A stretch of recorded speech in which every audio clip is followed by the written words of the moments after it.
vidéo.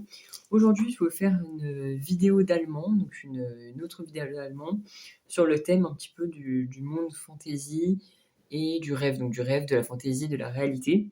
Donc tout d'abord, je vais vous lire plusieurs mots de vocabulaire qui peuvent servir pour faire une dissertation, une rédaction en allemand sur ce thème. Puis je vous présenterai quelques grandes notions et quelques idées donc d'un point de vue historique, culturel plutôt, plus généralement, mais aussi quelques idées un petit peu, quelques notions de grammaire, on va en voir pour la séquence. Alors je vais vous lire le vocabulaire. Donc das Leben, la vie, vivre, die Angst, la peur, das Gute, das Böse, donc c'est opposé, donc das Gute, le bien, das Böse, le mal, die Seele, l'âme, das Bewusstsein, das Unterbewusstsein, c'est la conscience, l'inconscience. Unbewusst, inconscient. Bewusst, conscient. Hein. Die männliche Psyche, le psychisme humain. Das Ich, das Ich, das Über-Ich. Donc ça, c'est la théorie de Freud, on va en parler. C'est le ça, le surmoi et le moi. Enfin, le moi, le ça et le surmoi, plutôt. Das Gewissen, c'est la conscience. Der Trieb, la pulsion. Etwas verdrangen, refouler quelque chose. Ein Trieb, verdrangen, refouler, pulsion. Zufrieden, unzufrieden, satisfaire, satisfait. En fait, à chaque fois, vous avez le préfixe un, une, c'est le contraire. Par exemple, là dans l'exemple, zufrieden, unzufrieden, c'est satisfait, insatisfait. Seine Gefühle zeigen, montrer ses sentiments. Der Traum, der Albtraum von etwas träumen. Donc, der Traum, c'est le rêve. Der Albtraum, c'est le cauchemar. Donc, c'est l'inverse. Et von etwas träumen, c'est rêver de quelque chose.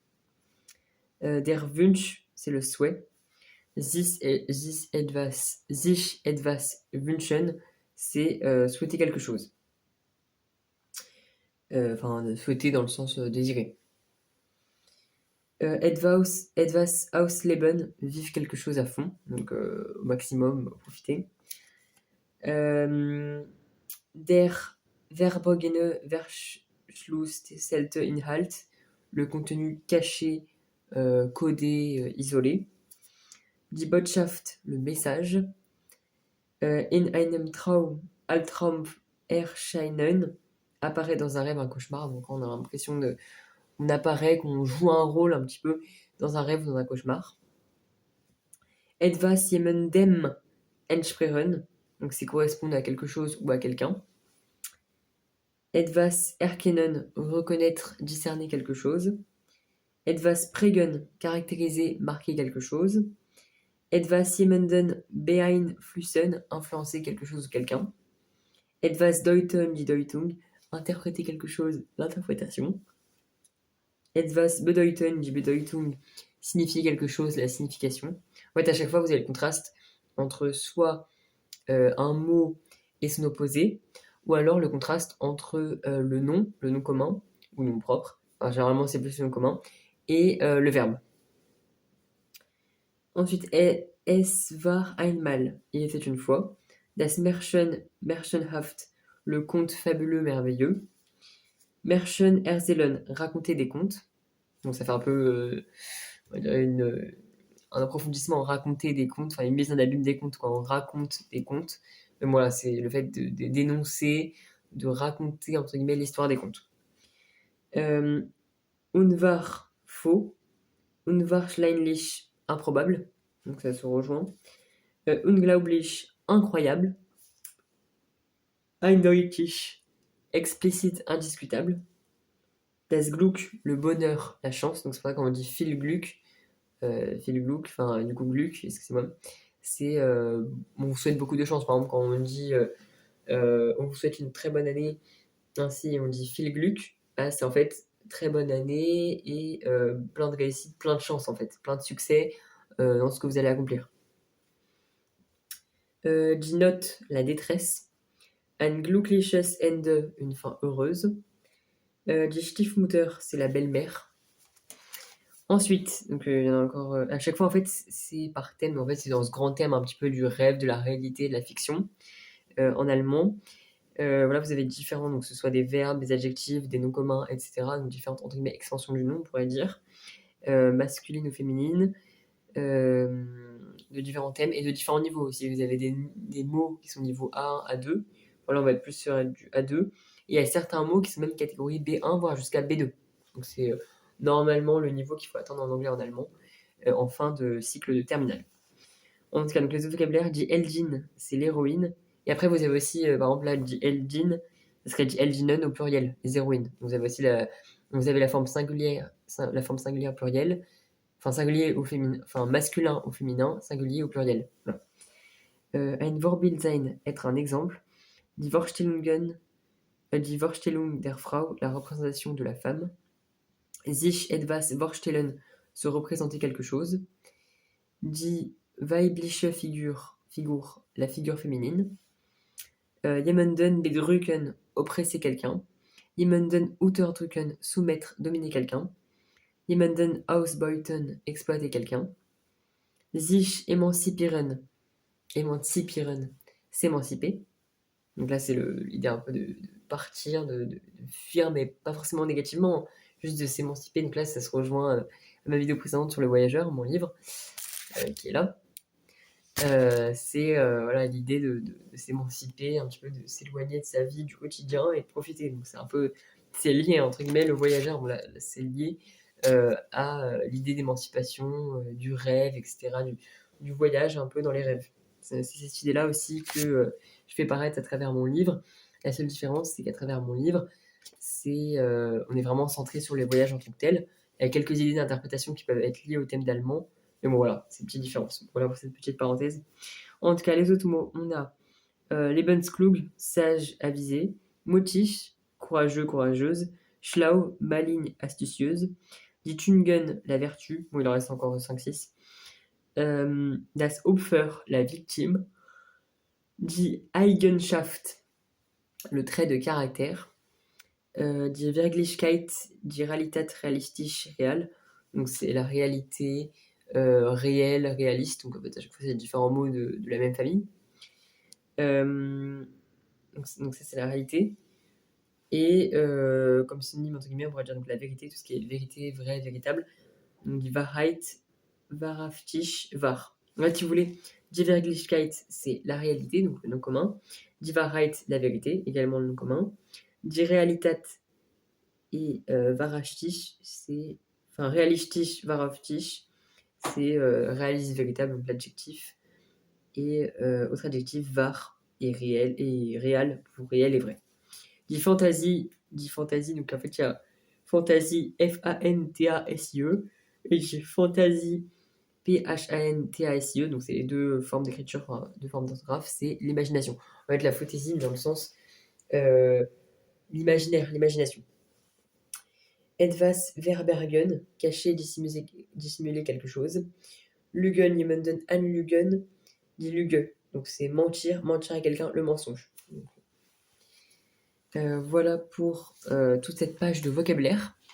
Ensuite, au niveau de la séquence, il y a plusieurs auteurs qui apparaissent. Donc, par exemple, Gebrüder Grimm, donc les frères Grimm, parce que là on est dans le thème des contes, un petit peu de la fiction. Il y a aussi Disney, donc avec Aschenputtel, par exemple, donc c'est Cendrillon. Comme grand théoricien, vous avez Freud, avec la théorie donc, du ça, du moi et du surmoi. Donc le ça, c'est das Es.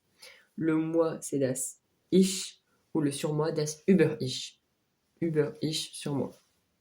Première théorie. Ensuite, il y a der Lustprinzip, donc le principe du plaisir. Bon, il a sous-entendu plein d'autres plaisirs, enfin plein d'autres théories similaires. Il a également sous-entendu un petit peu pour l'analyse de ses rêves des théories un petit peu avec des animaux, quelques théories d'analyse des animaux pour analyser ses rêves. Et autre théorie, c'est la théorie du clown, entre guillemets, où en fait, on est tous, entre guillemets, en tant que citoyen, enfin en tant qu'individu caché derrière un masque. En fait, dans la réalité, autant dans les rêves que dans la réalité, on jouerait un rôle. C'est-à-dire qu'en fait, on a tous un masque, Et c'est-à-dire que notre vraie personnalité, enfin, c'est un peu, à peu près les idées, hein, c'est pas exactement ça, mais je vous formule à peu près ce que c'est. C'est que dans la réalité, en fait, enfin, quand on est chez nous, quand on est tranquille, quand on est dans notre coin, on a notre visage. Et en fait, dans un rêve ou en société, on porte tous un masque. C'est-à-dire qu'on est tous, on joue tous un rôle. En fait, l'idée du masque, c'est une image pour dire qu'on joue un rôle. En fait, c'est pas on est nous-mêmes, c'est qu'on joue un rôle, qu'on modifie un peu notre personnalité pour agir en société. Enfin, c'est un peu compliqué à expliquer, mais en gros, c'est à peu près ça, cette idée. Voilà, l'idée de la théorie du clown. Et après, il y a d'autres théories avec les animaux, donc les animaux qui pourraient être symboles des rêves, etc. Voilà. Ensuite, vous avez plein d'autres auteurs. Vous avez par exemple une peinture de Franz Marc der Traum, le rêve. Vous avez une peinture de Johann Heinrich Füssli der Nachtmacht, donc c'est la nuit du cauchemar. Voilà. Là, je peux vous montrer la peinture, si vous voulez, donc sur le rêve, la der Traum. Je vais vous la montrer. C'est de Franz Marc. Donc c'est cette peinture-ci.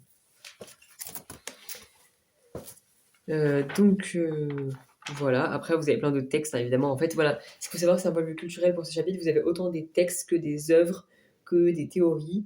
Donc, en fait, cette séquence peut s'étudier de plusieurs manières.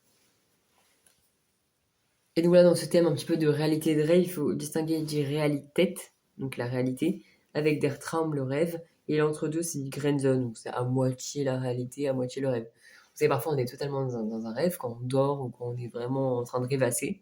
En fait, non, si vous voulez, quand on dort, c'est totalement le rêve. Quand on est actif la journée, etc., c'est la réalité. Donc, die Realität, der Traum. Et l'entre-deux, donc die Grenze, ce serait en fait quand vous êtes en journée, que vous êtes actif dans la réalité, mais que vous avez quelques moments un peu, on dit, vous rêvassez, vous rêvez. C'est-à-dire que vous êtes actif dans le moment présent, dans la réalité, mais vous repensez, vous revoyez des scènes, vous revivez des scènes, ou vous imaginez des scènes différentes, voilà. Ça, c'est un petit peu l'entre-deux. Vous êtes dans la réalité, au niveau du climat, mais vous imaginez dans votre cerveau des scènes plus ou moins modifiées, plus ou moins vraies, plus ou moins fausses, plus ou moins joyeuses, plus ou moins pas joyeuses, non joyeuses. Et donc ça, c'est le Grenze, c'est l'entre-deux. Ensuite, autre vocabulaire que je peux vous donner, donc cours de cette notion. Donc, vous avez der Wert, c'est la valeur, der Teil, la partie, die Psyche, donc la psychologie, une théorie aufstellen, donc là c'est vis-à-vis de Freud, donc c'est élaborer, créer une théorie, die Last, l'envie. Voilà. Et après, vous avez l'immersion, donc c'est les contes. Vous avez donc les frères Grimm, on va dire Disney avec Aschenputtel. Vous en avez plein d'autres. Hein. Enfin, voilà, c'est des grands, on va dire les grands contes, enfin les grands en fait, écrivains de contes, d'histoires, plus ou moins pour enfants, mais en tout cas de traduction un petit peu de rêves ou justement d'invention de rêves. Voilà. Dankeschön und auf Wiedersehen. Donc, merci beaucoup pour cette vidéo, puis à bientôt.